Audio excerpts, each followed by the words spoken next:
eldest, being almost 5 years older than me. We were such a cheerful little trio, for we all felt that we were part of a loving family.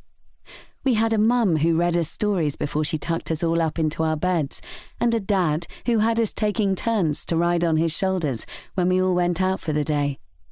We also had caring grandparents on my mum's side who lived nearby and enjoyed coming over and spoiling us rotten. Then there were the birthdays, and with 5 of us living in the house, they seemed to come round pretty often.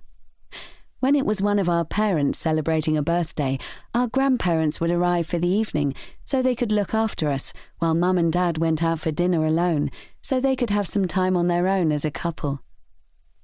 I can picture Mum now, with her thick blonde hair falling to her shoulders as she came into the living room and said, "Give us a twirl." The last time I saw my parents going out together, she was wearing a floaty blue dress, and I thought she was just the most beautiful mummy we could ever have. When she bent down to kiss each of us goodnight, I could smell her favourite perfume and see the sparkle in her eyes before she straightened up and left the room with our proud dad, who smelt of soap, shampoo, and his best aftershave. When a birthday came round for one of us 3, Mum would make a huge cake with candles on it that had to be blown out so that we could make a wish before Happy Birthday was sung. Beside the cake would be a pile of presents that we could hardly wait to open. But if birthdays were great, Christmas was even better. Being the youngest child, I believed in Father Christmas much longer than my brother and sister did, although I suspect they kept quiet without knowing so that our parents still continued to fill their stockings with presents. Being tucked into bed and kissed goodnight didn't stop me trying to stay awake, because I had been told more than once by Lucy and Sid that Father Christmas would be coming down the chimney later to fill my stocking with gifts. We had left out mince pies for him, a bottle of whiskey, and a glass alongside for him to take a nip. Not that I knew that it was Dad who enjoyed them. Of course, at that age, I had been expecting a jolly old man with a thick white beard, like the one I had met in one of the large London department stores, which made me want to stay awake to see him again. It was tough to try to stop my drooping eyes from closing, but I was determined to see him again.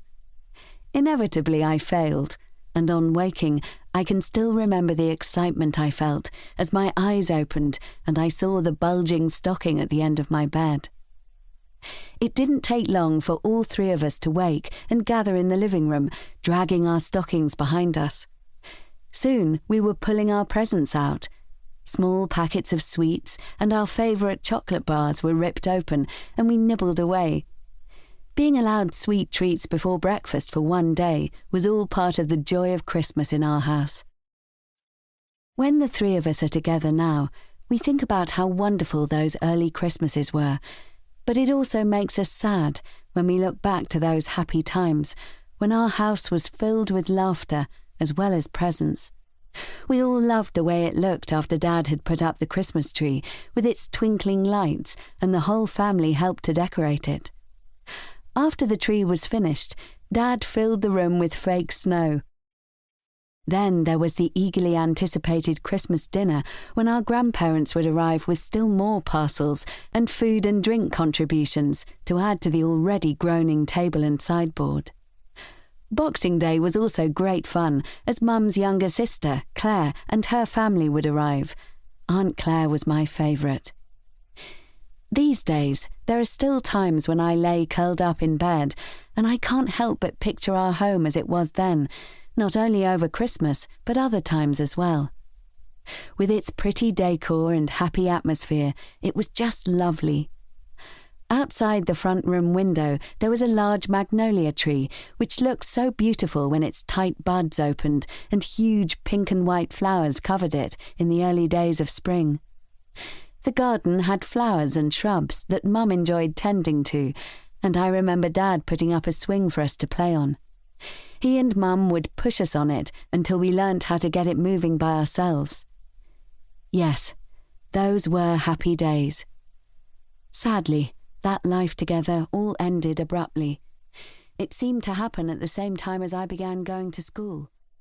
Young as I was, I could feel that...